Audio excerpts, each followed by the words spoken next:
Das ist for v'higadat levincha. He shook his head. This is for v'higadat levincha. That you should be zeicha to sit by your own seder and tell your children about the seder, about Yitzias Mitzrayim. Okay? Anyway, the Rebbe left, went back to New York. He moved to Eretz Yisrael, and a year later he had a ben Zachar. He had a son. They lived in Bnei Brak. And he told his son, hey, you don't have to be a chassid. But when your chavedim speak against the Lubavitcher Rebbe, you need to be quiet, because you were born from a bracha from the Lubavitcher Rebbe. So he was an Olam Sheyid, not a chassid. The Rebbe didn't like to use the word misnagid. The Rebbe used the word Olam Sheyid. And he, when they were talking against the Rebbe, he would be quiet. He wouldn't defend the Rebbe. In Tafshin Nun, 40 years later, for the first time in his life, he came to America. He was already a Zayda. He was an old man, older than the middle years. And he came to America for a chasna. He was staying in Lakewood. So he says to the people that he was by, I need to go to Brooklyn. So they say to him, what did you lose in Brooklyn? I got to go see the Lubavitcher Rebbe. He knew the Rebbe was giving dollars. He wanted to see the Rebbe. And they told him, what do you have to do with Lubavitcher Rebbe? He says, I have to go see him. So I don't know how he got there. He came to Brooklyn with his son, who was already a younger man. His son was not a baby. He says, 40-something years after he was born. So he's online with his son. And obviously they don't look like Lubavitcher Chassidim. They're from El Chayyid, but not Chassidim. He doesn't say a word to the Rebbe. Kavot. He goes up to the Rebbe, if Rebbe dollars, it was so fast. When you watch the videos, you're seeing the Ktoyim. But the average person's time with the Rebbe by dollars was 4 seconds. Bracha v'atzlacha. Bracha was so fast. And the Rebbe would look into your eyes and look through you. When you went by the Rebbe, side by dollars, side by Kesha Bracha, side by Lekach, by Panim, you wanted the Rebbe's eyes to touch yours, because in that moment it was a gvald. If you missed it, and you have to be careful, you're holding your cup for Kesha Baruch, yeah. So you want the Rebbe should aim into the little kelishik and shouldn't miss. If you look down, when the Rebbe looked into your eyes, you missed the whole yechidus.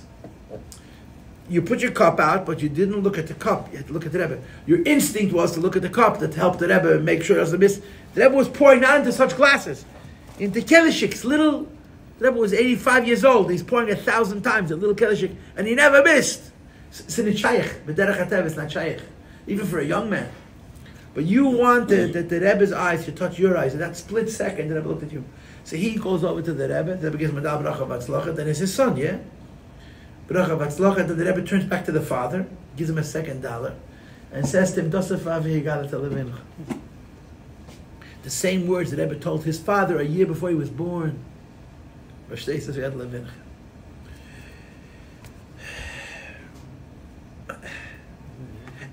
in Halacha as a da mitzvah seder reise v'shantam levanach. Just look at the sichas, yeah? It's a mitzvah seder reise to teach your children Torah. But there's no mitzvah to teach your children how to do mitzvahs, which is what chinuch means. Chinuch means practice. Midei reise, you teach your children Torah. The kid turns 13, and he has to figure out how to put on film, and how to make a bracha, and how to eat kosher, because you have no, how to keep Shabbos, because you have no chiyuv min ha-Torah to show him how to do mitzvahs. But mit der Rabbanon you do have a chiyuv. And Chassidus, of course, brings out the idea that chamurim divei sefer chavivim, it's not a deraisa, it's only a derabanan, because the derabbanans are higher than the deraisas. Like we know about Pesach. Where do we know this about Pesach? That we ask 4 kashas. 4 kashas. The whole world's first kasha is matzah, because matzah is deraisa. The whole world's second kasha is mother, because mother is derabanan. The whole world's third kasha is matbilin, because matbilin is the minig Yisrael. And we do like our best friend, who's Lubavitcher's best friend. Who's Lubavitcher's best friend? The Rambam. We do matbilin first. The Rambam has the same nusach like we do. The first kasha is matbilin. Why? Because matbilin is minig Yisrael. So I ever spoke about the early years in L'Kut HaSichos.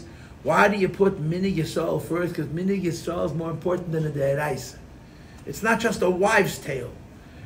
The inyanim that come from Yidden are klayachol, deeper than those inyanim which come from the Eibishter. Min ha-Torah, you have no chiyuv. The Eibishter gave a chiyuv, the Rabbanon, you have to raise your child. Raising your child, you have to push it, teach your child how to be a Jew. And it's a very tricky business. Why? Because you don't want to make too much pressure. You don't want your kids to be uptight. You don't want your kids to be nervous. But on the other hand, you want your children to know the details. Right? You have a child, and the child asks very specific questions. How do we do this, and how do we do this, and why? And you have to answer, and you have to know, and you have to teach. It's to raise kids. You have to raise your kids. You have to raise your children. Always live in the kinder.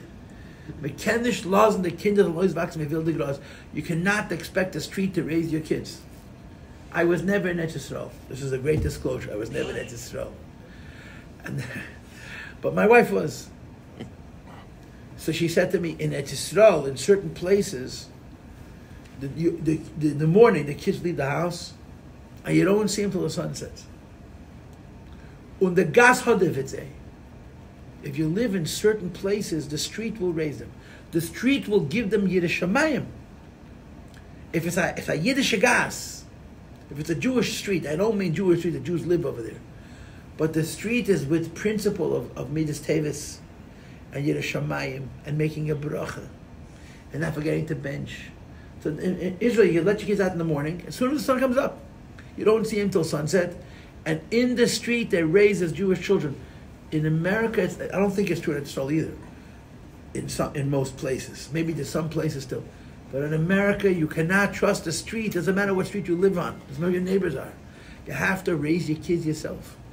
Because when it's comes to kinder for kinder, you cannot. There's a lot of help, but you can't expect the help. You have to raise your kids. This is how it works. I tell this people all the time. I'm in this business.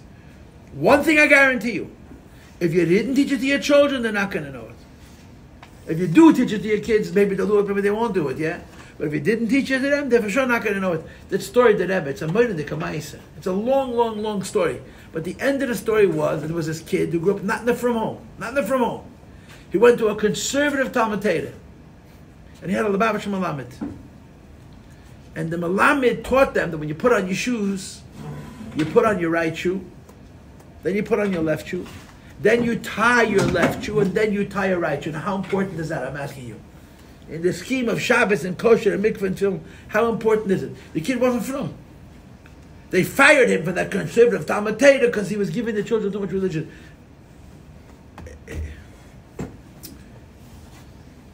Your Shutef told me that in the Solomon Schechter, all the teachers are Lubavitchers. What's that conservative it does? In other words, in the Freie schools, they're from teachers. Why? Because the Freie teachers don't even know the Apokoshes anymore. It's interesting to me. I don't know exactly how that plays out. But okay. But this kid was going to be Rachmana Litzlan Meimedas. He was holding but becoming a Eastern religion. I don't know, Buddhism or Hinduism. And and he's putting on his shoes. And he puts on his right shoe.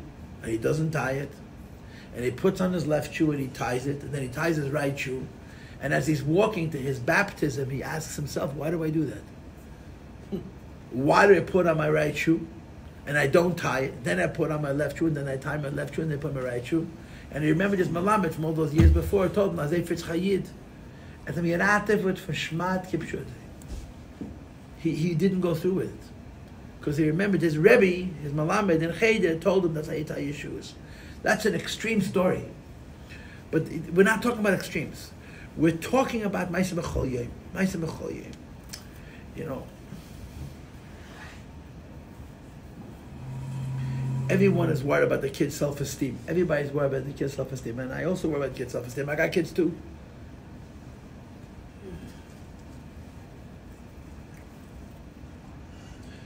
But you got to worry about the neshama. You know, let me give you another example, which I got into a lot of trouble for. Yeah? It's called Pesach.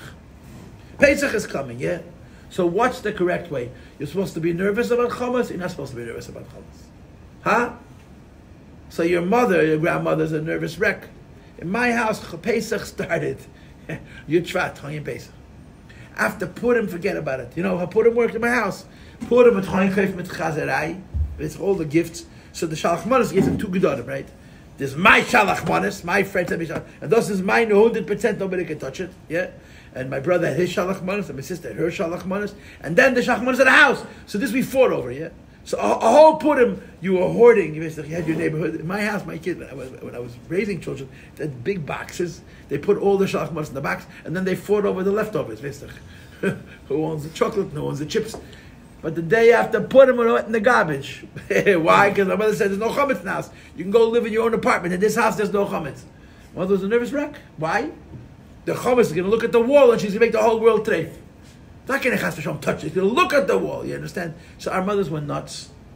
And then when we became teenagers, we laughed at them. And then we became adults, we became like them.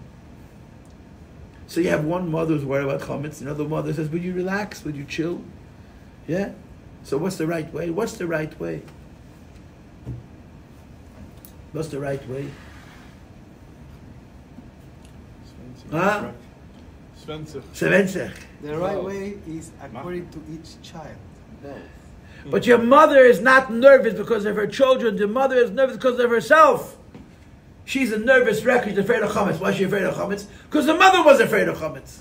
And why was her mother afraid of chametz? Because her mother was afraid of chametz. It's not rational. And they drive you nuts. Your mother cooked. It's a dreite freuen. I'll be honest. Maybe I shouldn't be honest because I don't know who's listening to this. I grew up in a house. My mom is Americana geboren. My Bob is Americana geboren. My mother's family is in this country since the 1880s. She was more afraid of chametz than she was afraid of mice. And I promise you, she's afraid of mice. Ooh, she was afraid of mice. And we grew up with this woman who's just phobia against chametz for weeks before Pesach. She made us nuts. Then I married my wife. She's a very frum lady. She didn't worry. She cleaned the house. She didn't worry about chametz. And I said to her, "Via this Pesach, you're not nervous. It's Nishka Pesach. It's not bad. Without the nerves, halavai, my children should be having Yerushalayim like my mother, like my wife has." You see, so rationally, my mother was nuts, and her mother was nuts, and her baba was nuts. Whatever. But mitzad hasheni, you don't understand. Her fear of chametz to us was fear of God. We laughed at her. And we're never going to be like her. I'm never going to be like my mother. Never. And then you become more like your mother than your mother ever was, right? My mother's out of her mind, yeah? But you see, there's a rational component to it and there's an irrational component. There's an emunah component to it. They say about the Chafetz Chaim. He was married many times. Chafetz Chaim was married more than once. And his wife is on her hands and knees and she's scrubbing the floor. And he tells her, that's not chametz. And she says to him, I never asked you. Chadish gefrecht. You go to learn your Medish. I'm in charge of the house. You're in charge of the books. He says, I wrote the Shulchan Aruch. And Shulchan Aruch, the Mishnah Berurah. It's not chametz. So she tells him, if I'm going to rely on you and your Shulchan Aruch, we have chametz in the house on Pesach. You understand? You go back to your room and write your svarim, and I'll worry about chametz. The word is Yiddish mames, Amarangam Yiddish kinder. Jewish mothers, you have been to the Jewish children. The earnestness of it all. The earnestness of it all. And I'm not saying that they were right for being crazy, but something came across from that. And on the other hand, when nothing is a big deal, everything is don't take it so seriously. It's not chinuch. It's not. I told the girls last year. This year it went around. I did a speech last year. And I spoke very strong about about 2 points, because they needed to be said. The first point was about not going to hotels on Pesach. I mean, a person is ill, but Pesach you don't eat in your neighbor, you don't eat in your brother's house, you don't eat in your parents' house, and you're going to eat in these hotels. It's what happened to Ruach Yisrael Sabbath. And the second thing I spoke about, which is negay especially to Lubavitchers, is boys and girls belong by their parents' seder. Leufin über der Welt. A guy is 25 years old, he wants to go on shlichus again. An 18-year-old bocher does not belong on shlichus in Russia. He belongs to sit by his father's table like a tatel and say the manishtana. Why? This is how Jewish kids grow up. Jewish kids are raised of a father and a mother. And on the parents is an achrayus. Is an achrayus to instill in our children a sense of the earnestness of Yiddishkeit. So they call us crazy. That's the way the game is played. We called our parents crazy, they call us crazy. And that their children should call them crazy. Why? They're afraid of chametz. What are you afraid of? You clean it up, you sweep it up. What are you afraid of chametz? The mythical chametz, you know, the mashahu, you know, the microscopic chametz that you cannot see without special chemistry. Api seichel, it's not a reason to worry. But api ruach, the spirit of Yiddishkeit, this is how you create Jewish kids. This is how you create Jewish kids. So I was saying before, I told to the girls that Rosh Hashanah by Tkiyas, we say Yehiratzon. And the Yehiratzon we say at the end, right after you blow Shofar, that Hashem should help, that all of the voice that came out of the Shofar should go up to the Eibishter and Me'er Racham Rabbim and should bring to us brachas. So we say Min Kashak, Umin Karak, Umin Kashrak. Kuf Shin Reish Kuf. Hat der Heilige Baditsche Vegetaisch, der Heilige Baditsche Rav said, Meflet Kashrak, Kasherin und Shayerin und Reiben und Kratzen. Und Kratzen und Shayerin, Reiben und Kasherin. That Rosh Hashanah by Tkiyas we invoke, we want a good year, we invoke being on our hands and knees and scrubbing the schmutz off the floor. And our husband, the Chafetz Chaim, telling us it's not chametz. And the wife says to the Chafetz Chaim, if I'm going to rely on you and your Shulchan Aruch, I'm going to have chametz in the house Pesach. Now, I don't know about chametz, but Rosh Hashanah, when a Yid needs a schus, he mentions Rosh Hashanah Pesach. But the Heilig Baditshev said it. There's something about the irrational aspect of child rearing that goes very, very deep into the neshamas of the children. Mamish, the irrational aspects of chinuch. I'm not talking about the rational, the mishagas, the craziness. The kids know how serious and how real this is when they see these things. That the parents are in certain inyanim irrational. And the kids feel that if my parents are this crazy about it, it's got to be important. It's got to be important. Right? How old are you? 50. 50. Oh my gosh. I'm almost 60. Yeah, I was once a kid. I was once a bocher. And you know what I learned in the course of my long, long life? I learned a very, very stupid lesson, but a very important lesson. Every generation of children is born knowing nothing. It's an interesting lesson. You're born and you raise kids and you just figure they know stuff. Why? Because you know it. But they don't. I'm going to give you a very unpleasant example. Very unpleasant. Do you remember the first time you heard about the Holocaust? Do you remember? How old were you? 5, 6. Really? My grandma. I was probably older. Probably 7 or 8. Survivor. But the first time I heard it, I didn't believe it. And after a few times, I became so angry. How could it have happened? And after a few more times, I realized how helpless I am. I can't do anything about it. I grew up in the 70s. I remember people who, Holocaust survivors, that came around selling sfarim. So when you're a parent, so when your kid learns this, so that you have to help them process it, Our children learn about Avraham Avinu, about Moshe Rabbeinu, and about Teda, and about the Shulchan Aruch. Lahav el Vafados, the same way. They don't know. And we communicate to them what is the most important thing to us. Not because we read books or because explanations, because this is what we feel.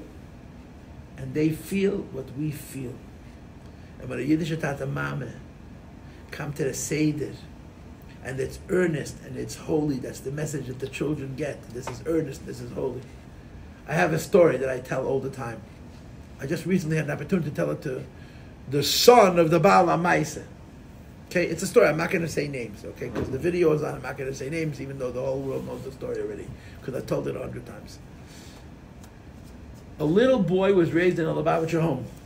Okay, a little boy was raised in a Lubavitcher home, and his parents spoke to him in Yiddish.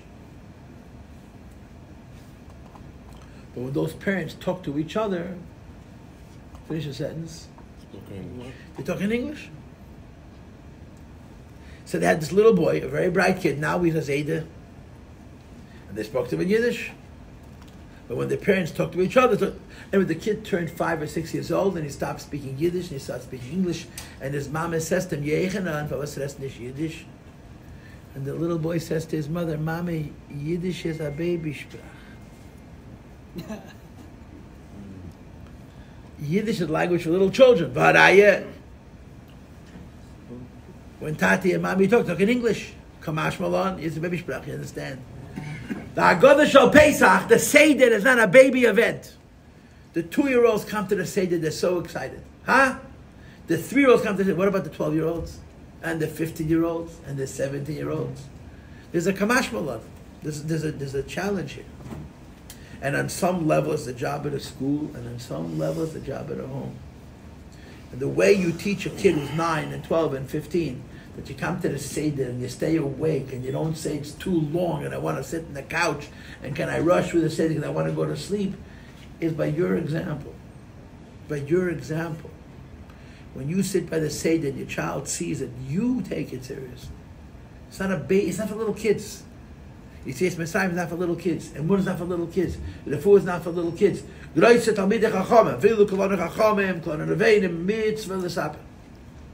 If our children see how we treat the Pesach Seder, they will treat it the same way. It's not the rational element. It's the Mesiras Nefesh element. It's the true element. And this is an assign that we have in our generation. Why? Because we all have this thing about we don't want to hurt our kids, we don't want to push our kids, we want to pressure our kids. You're right, all true. But one thing I guarantee you, if you don't teach them, they're not going to know. And you can't just teach them by telling them the rules, you have to teach them by example. Teach them by example. Teach them by example. Teach them by example. Teach them by example.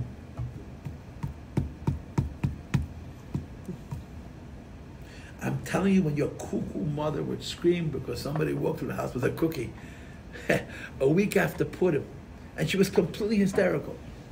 She planted Yireh Shamayim in her children for day-to-days. She's out of her mind. She is. She's not out of her mind. But what do the children hear? That chametz is bad. It's not a game. Mamish, chametz is bad. A guy once asked me, I'm a little bit of a radical, but a guy once asked me, how can people get nervous when their kids, make a mistake? I said, I want to ask you a question. The details I forgot, but a guy came to me with such a shredder. Said, I want you to go, if your son ran into the street, and you ran after him, and you grabbed him, you pulled him onto the sidewalk, would you be upset? He says, yeah. Would you want him to know that you're upset? He says, of course. Why? I don't want to do it again. He says, well, you know what? A mitzvah is the same thing. The child has to know the earnestness of the mitzvah. They get that not because you told them. They get it because they see you feel. Now, so that's traumatic. It's trauma. It's trauma. It's trauma. You're messing your kid's psyche. Yeah, it is trauma. Yeah, you're right. But this is chinuch. Now, how do you make that work? How do you make there shouldn't be trauma? There shouldn't.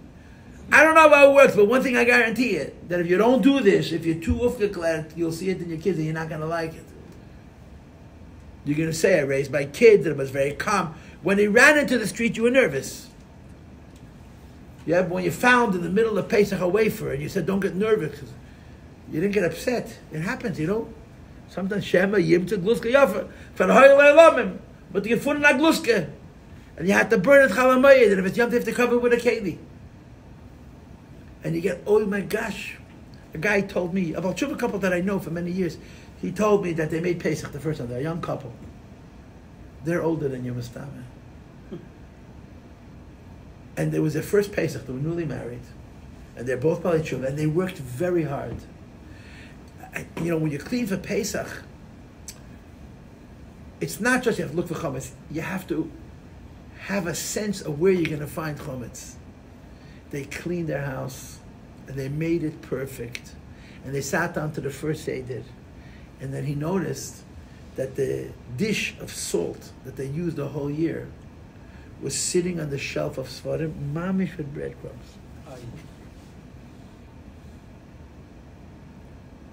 And the two of them, both of them, either they didn't have any children or they had a newborn. They started to cry. Now they didn't cry. They cried because of the chametz, but they cried. How could this be? You put in all this work, and then you have the dish of salt. Now you have to. it can happen to the best of us. The dish of salt is always there. But you have to remember that this dish of salt now is not allowed to be there. So you have to go out of what you're accustomed to. But that reaction. He told me the story after Pesach. She was at that time still learning in school. They were married. Why are you crying? There's a halacha. Spilled on the toilet. You burnt challah. You get nervous, vanished. Why are you crying? Why are you crying? Why are you crying? Why are you crying? Why are you crying? Because it hurts. This is what the kids hear. The kids hear that feeling. The kids hear that feeling. And this is what you got to give the children.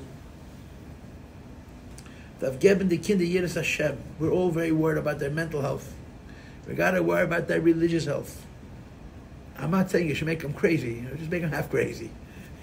They think you're nuts anyway. I mean, which child doesn't think his parents is out of his mind? It's a rite of passage. Teach them the earnestness of a mitzvah. How much matters to you?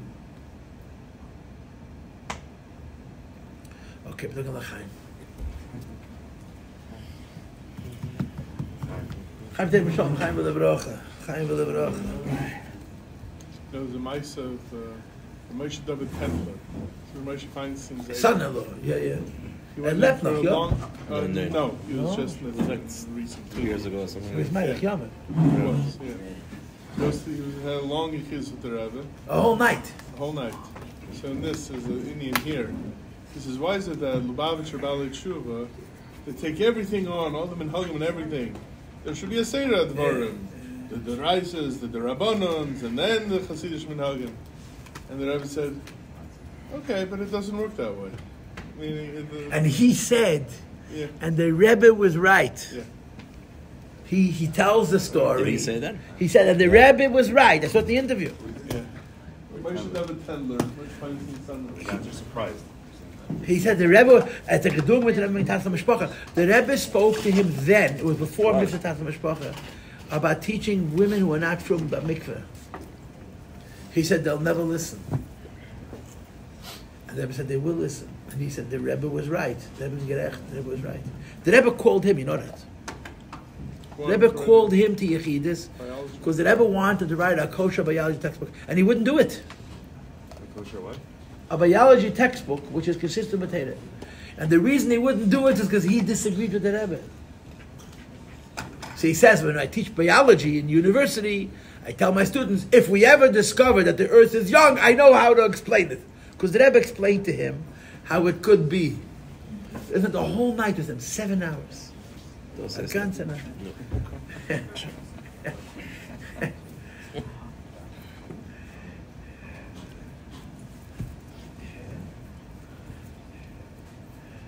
Every poem, Rabbi, like by Dallas, and someone said, Rabbi Doctor, Rabbi said Doctor.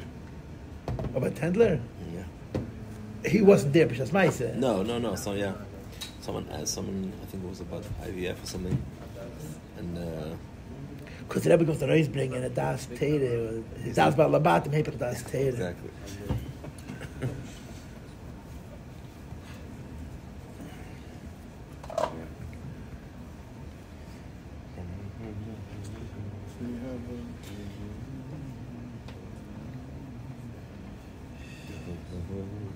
Listen to your brother's speech. I only listened the to whole that. speech. The Ganze. I only listened to that. I went to the thing and I didn't care about the politicians. That's the only thing that matters. He spoke very good. Very good. Lubavitcher Rebbe way. Lubavitcher Rebbe way. Way. Yeah. I like that. He says the street. It says the Rebbe.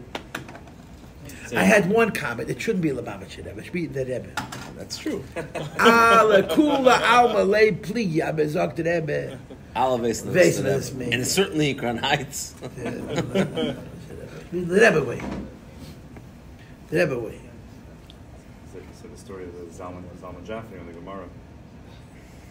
That's where the Rebbe said to the. He asked whatever's on the for plane, signature, right? So I said I wasn't on the plane. He said wherever Chassid goes, the Rebbe was going with him. The Rebbe signed it. The Rebbe signed it. Yeah. So he said wherever you're going, the Rebbe is with you. But he told also the story about the Butmans. That the Rebbe spent Pesach with them, Tafshin Ches, Tafshin Zayin. And he bought them gifts. And then years later they came to America, they went into Yechidus, And the Rebbe said, Kinderlach, ich gedenk mir, ich gedenk euch. You saw that? The Rebbe spent Pesach with the Butman, Zalman Butman's family. And the children were young. I mean, Shalom Ber was a little bit older, but Rabbi Khan's wife was a Butman. So they were older, but they had younger children who were mamish little. Middle, Mrs. Swerdler was mamish middle, the baby. So 5-6 years later, they came to Canada, they came to America.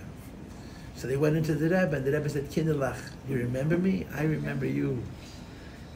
My grandfather, David Schussman, Allah Shalom, used to say that he had to go into the Rebbe for business, for printing.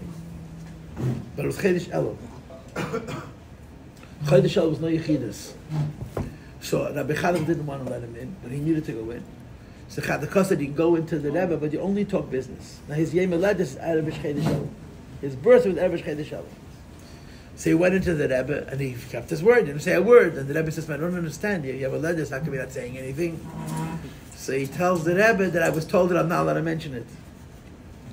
Not personal, just business. So the Rebbe says, Abi ich gedenk. You saw the Meise with Geisinski? It's made in the Kamaise. Shmuel Geisinski, he was a very, very special Jew. He came here from where he was living with his family. And the Rebbe asked him why he came. So he told the Rebbe, I want that my children should see the Rebbe. And the Rebbe says nothing else, like 3 or 4 times. It was his wedding anniversary. He forgot about it. And the Rebbe said, I think it's a Yom HaChasana. Yeah. I said, that's a garnish? He forgot that the Rebbe remembered.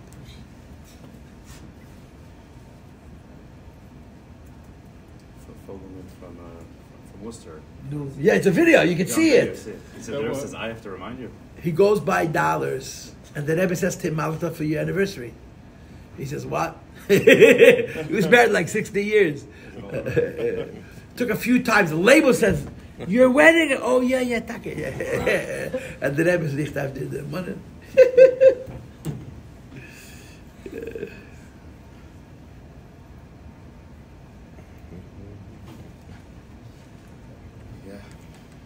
You have a bunch of kids, and one of them goes for the whole, I'm traumatized by the whole stuff.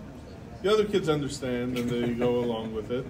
One of them had made a mamish like, he was talking nowadays, a snowflake. Like, my mother with the chametz. You know, like, there's farta, kol chad from shir delay. So what do you do? So what do you do? So you, for that child, you do whatever you have to. You see, the culture has become so defensive. Mm-hmm. We're so afraid of that child that the rest of the kids don't get what they need. What's our grace to us? Because we're afraid of that one child, the whole family gets a part of a version of Yiddishkeit because you're afraid you're going to turn that child off. So first of all, you wait for the problem to start. And when you have that nisayon, and people have that nisayon, then you have to learn bittul. Wow. I have a young man, he's very close to me. And he has tzadus with chinuch with one of his children. And he said to me recently, and I think he's right, he said to me, I don't think there was ever a generation of parents that had to have more busha and more bittul and more going against their nature in raising our children than ours. In other words, one of his children is not to say that. And with that child, you have to do whatever you have to do. But that doesn't mean you shouldn't raise your... okay, so this is different. You cannot be on defense. You can't spend your whole life being afraid to raise your kids. Hold them in the kid. Not give them petch, not put them down, but l'chatchila. L'chatchila. The Rebbe's inyan is l'chatchila, not with the Yevit. The Rebbe came to America, do a lot of from Yidden in America, you know that.